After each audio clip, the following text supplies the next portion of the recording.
Ooh, what's going on, everybody? Welcome. Smack myself with my own mic. Well, welcome on this beautiful Tuesday morning to another Monday Night Raw review. This time, the Monday Night Raw on Netflix. And I gotta say, this was not the spectacle I was hoping it to be. It was a quite a few letdowns.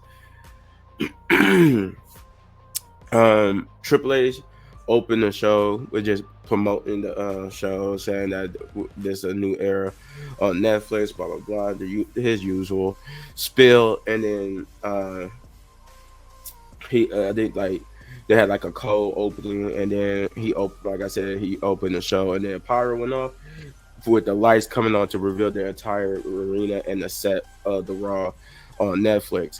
Now, the Raw on Netflix did have a PLE feel, so I will give it props for that. It did feel like a PLE more than like a Monday Night Raw, but then the official, I guess, first opening, the official first thing they did of the show was The Rock coming out and cut a promo. Here's the start. Here's the start, as my boy Punch would say, the camera shame. Here's the start. The Rock came out with his final boss gimmick, the title, the music, everything, but he cut a completely babyface promo. A completely babyface promo. Cause he basically he wasn't he even though he came out like he was about to talk like the final boss, he just basically talked like the corporate Rock, the Rock that's the part of the board. He basically promoted, like Triple H promoted, the partnership between um WWE and Netflix with Monday Night Raw and all that type of stuff. Um he Cody Rhodes was in the crowd, and he thanked Cody Rhodes for basically holding the company down. Like he said and I think the only thing he said of Hiller's thing towards um Cody Rhodes was that he said, "A man I shed blood with, the man's blood I have shed, and is willing to do it again." But he said they had to acknowledge that he held the company down on his back for the past year and did a terrific job. So he gave a shout out to Cody Rhodes, and then the final boss way he said something to Cody Rhodes was that he told Cody Rhodes, and hey, Cody Rhodes, tell Mama Rose I said hello. And Cody Rhodes basically was just like a baby face towards it, like he was just laughing, like it was just a gimmicky joke and whatnot. There was no animosity. Like we didn't get no follow up on that whole bad blood thing. Whatever he gave Cody Rhodes, like it was nothing. No follow up on that. Even like behind the scenes and on Instagram and stuff, we saw him drinking with Cody Rhodes and other people. Like it was just babyface Rock all around. And then he acknowledged Roman Reigns and said, about the tribal combat. They even promoted how The Rock is a high chief and all that type of stuff. And that was it. It was a long-winded promo that didn't really do anything. uh, there's another one, but the next following long-winded promo actually was something better. Was the only promo of the night that was long-winded, that was better, because it actually gave something for us to look forward to, but I'll get there. Then we get to the first match of the night. It wasn't that many promos, but like backstage promos and nothing like that. It was just a couple, but um, sorry, I'm like really getting over a cold, so bear with me. Um, we got the first match of the night, which is Solo Sikoa versus Roman Reigns, Tribal Combat. Um, this was a good match. Um, the wrong person won, but um, it was a pretty good match. I like that. Solo and Roman really went back and forth, and that Roman, for the most part, did put over Solo. Like he made Solo look good in the match. Um, but like I said, yeah, it was going back and forth. That they was using they used weapons or whatnot. They even used the ring table at one point, which we saw is like a completely new ring table. It's like they rebuilt the ring table. It looked like it now got like some solid parts to it. Maybe I'm wrong, but it looked like they added solid parts to it where I don't think they're no longer going to be breaking the announcer table. I don't know. But yeah, and it got some LED lights on the announcer table too. But no, yeah, it was cool. Also, it was cool to see Pat McAfee and Michael Cole back announcing for Monday Night Raw. But no, yeah, the match itself was cool, but it devolves down to where Roman Reigns almost beat Solo, or he had Solo beat. I think he hit like a power bomb through the table on Solo, and he almost pinned Solo, but then Tama Tonga would pull the referee out the ring, and him and Jacob Fatu would try to beat up on Roman Reigns to help Solo win, but Roman would kick out. This would bring out Sammy and Jimmy, who attacked both Solo. Who attacked Jacob Fatu and Tama Tonga, and sending them, sending them flying out, sending them away. They would attack Solo eventually, and to set up Roman hitting his move. But the same thing that just like what just happened with Solo side, it happened with Roman side. They would set up Solo to get beat, but Solo would kick out. Then Jacob and then would get chased away by Sammy and Jimmy. And then Kevin Owens came out and attacked Roman and tried to help Solo, but he hit a stunner on Roman. Roman still kicked out. Cody Rhodes came out and chased off Kevin Owens. They fought into the crowd, and that was just it. That, and then I think a Superman punch and two spears later, Roman Reigns is your winner. And I guess got the Ulo followed back and it's the official, the tribal chief again in the head of the table, which I think was no. Solo should have won here. Roman should have been on the downward spiral. There was no need for there's no need for for Solo to have won here. I don't know why that happened. I don't. And it just gets worse for me from here on in. But let me see.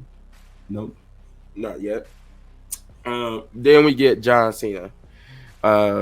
This was the promo I was talking about. And he basically came out, cut a similar promo at the beginning of how the Rock did, promoting the partnership between Raw and WWE and Netflix.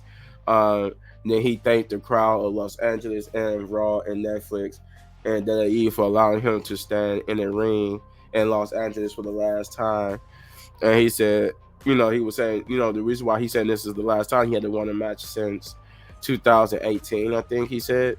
Yeah, I think that's the last time he has won a match. And he was saying that's why this is the last time, because, he's not winning matches like he used to and all that type of stuff. So, he said, my time is up and their time is now.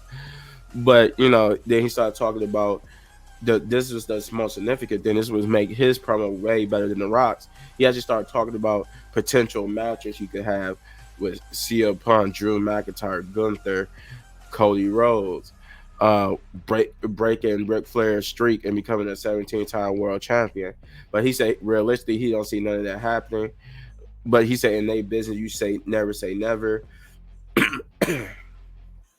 And he said, it would. So he said, never say never. It's going to take a miracle. And he said that. Well, then again, he said, hold on. He said he was planning to come. He said I could go to the Royal. He said, I could win. It'll take me winning the Elimination Chamber, winning the Royal. Winning the Money in the Bank briefcase, winning the Elimination Chamber. I could even win the Royal Rumble, and the crowd went crazy because there was something sooner that he could win to get him a shot at the World Championship. And he said, I was just planning on coming to the Royal Rumble, doing my "You Can't See Me" stuff, and leaving. But now that I think about it, and then he just officially announced himself for the Royal Rumble, and that he's going to win the Royal Rumble. And then he told everybody who's going to be in the Royal Rumble. You want some? Come get some. Um, I'm like, yep, that was way better. He actually, no, though he did it kind of the same thing, it was way better because he actually gave us a preview of what's to come for this final year of John Cena. Um, then we got a video package for Logan Paul hyping him up, saying that he's all in and WWE promoting the fact that he will be a full-time WWE superstar coming in 2025. Um, then we get the second match of the night, which is arguably, oh god, is Liv Morgan versus Rhea Ripley for the Women's World Championship. And this again, like the disappointment just keep coming. So the match itself was good. It was good. I'm not gonna say it wasn't. The match itself was good. All these matches were good to great. It just the booking with them was just terrible. Um, they went back and forth. Rhea kind of put over Liv Morgan because they did make her look strong. Uh, because the rip, like just like what we're gonna see with Jey Uso's match, the Riptide and the Claymore are very protective finishing moves, and having Liv Morgan kick out of Riptide is a big deal for her. Um, Rhea kicking out of Oblivion, not so much. But the match itself was good. You know, they went back and forth. Obviously, the Judgment Day, or at least Dominic Mysterio and Raquel's shenanigans did play a factor into it a little bit. But in the end, she would hit not one, but two rip tires on Liv Morgan to become your new Women's World Champion, which I'm like, I love mommy. Don't get me wrong. I love me some mommy. I love me some mommy. Did you see how her? Oh, she was so juicy. But no, Rhea should not have one here. Not at all. Not at all. Because if given the leaks are true about the Royal Rumble, I don't want to see them two running back. I'm not gonna say what it is. If you want to know, let me know in the comments down below, and I will tell you in the comments. But I'm not gonna say what it is, what the leaks are about the Royal Rumble. But yeah, no. If those leaks are true, I don't want to see these two running back. I wanted to see Liv going up against new people, and we was putting new people over. And both if the leaks of the Royal Rumble is true, we're not gonna be putting nobody new over for a long time. It just was just all bad. It's just all bad. We did get a Chad Gable and Nick Aldis promo next. Where Chad Gable talked about how he's done with the whole excuse me. He's done with the whole now that he got rid of Chad Gable of Otis and what's his name? Akira Tozawa. Man, I can't wait to get over this cold. Now he wanted to prove that he doesn't have a problem with any luchador, and that he told Nick Aldis to set him up with a match next week with any luchador of their choosing. And we did get a confirmation that Penta is coming. With another video package, it shows Penta's whole mask, and then he's still using the name Penta. They're not changing his name, and that and then it's to be assumed that's going to be his mysterious opponent for next week. Then we get the third match of the night, which is Jey Uso versus Drew McIntyre. Again, this match could have been a lot better. It could have went on a lot more, and it could have went on a little bit longer. It was good. It was good seeing Drew and them go back and forth. But it was just like the thing that held it back for me is like I've seen this match before. We've seen this match before. The only thing is that Jey Uso got the win here, but we've seen this match before. And then I didn't like the fact that the ending of the match, and how Jey won was lackluster. I would have rather see Jey hit the spear splash and beat Drew He just beat Drew with like a roll up to like basically indicate that this is not over. Which I'm fine with. If they're gonna run it back, okay. But at least if you're gonna run it back, the next match needs to be better. Uh, but yeah, Jay Uso wins with a roll up pin on Drew McIntyre. And like I said, it was a good match. It just could have went on a little longer, and that end it was a little bit lackluster with just a roll up. We got Gunther promo next, where Gunther is just like the Logan Paul, which is a video package saying that how wow, this is a new era, a new year for some people. For him, it's the same. He's the same old Gunther, and he's where people hopes a dream comes to die, and that he's going to continue to dominate and be, you know, Gunther. And I'm like, yeah, considering the fact that you wasn't on the show or even booked for the show, I don't know, but we'll see. Then we got a New Day promo where the comedian guy that was on there, Fluffy, the dude that could do all the voice of the guy that could do all the voice impressions and stuff. He was in the crowd. But yeah, Fluffy, which is like his comedical name. He also got a show premiering on Netflix. But he was getting ready to promote that and talk about that.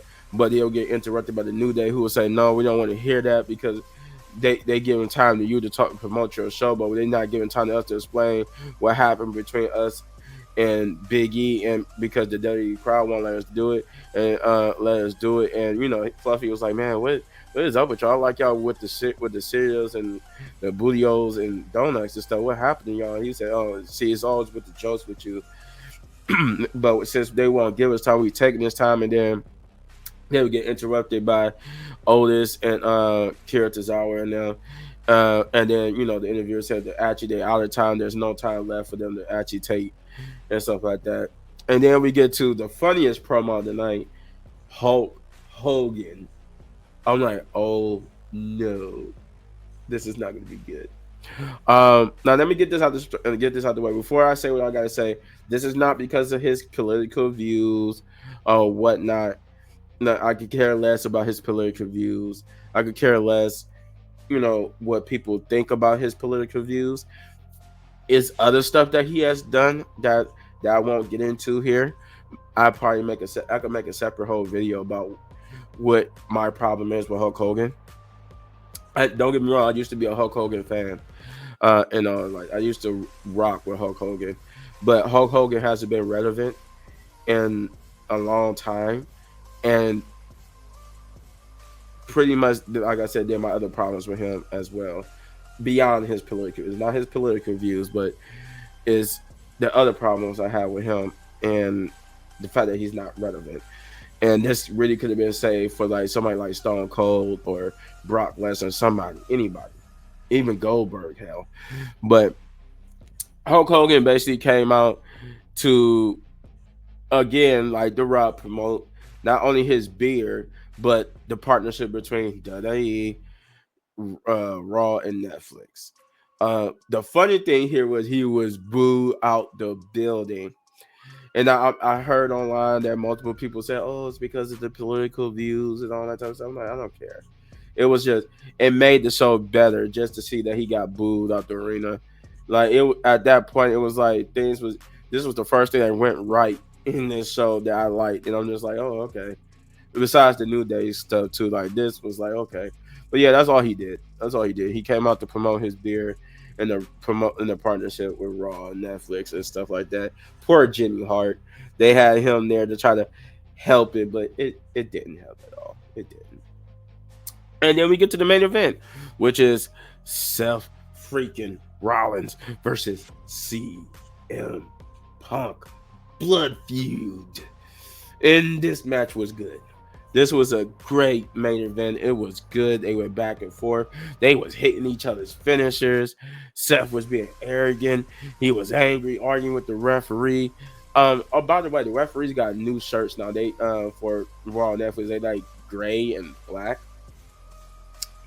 The microphones, I forgot to mention that the microphones are different too in the ring. If you haven't seen the pictures, the ring is also different. The ring got like 4 or 5 sponsors on it, and it's black. But yeah, and just it's surprising they don't have Logan Paul's Prime on there no more. But no, yeah, this was a good match. This was like the one I would say it was like the best match of the night. Um, again, I don't agree with the person that won. Don't get me wrong, I love both people in this match, but I think Seth Rollins should have won here. Um, but nonetheless, it was a good match. They went back and forth um, multiple times, and they fought outside, they fought inside, they fought on each other's knees. People got busted over just a little bit, not a lot, but just a little bit. Um, but in the end, CM Punk would will reverse a Falcon's arrow and hit two GTSs to get the victory over Seth Rollins. Again, I don't really have a problem with CM Punk winning. I just would have preferred Seth Rollins winning because it would have meant more if Seth Rollins won. Because Seth Rollins kind of needed it a little bit more than CM Punk, not a lot, but a little bit. But other than that, it was cool. It was not cool, but it was good. It was good. But that was it. Yeah, there was no twist, no shock, no nothing. The Rock was pretty much a good guy. He didn't turn on Roman. Nothing happened. Like this was a pretty good safe. This was a pretty safe show.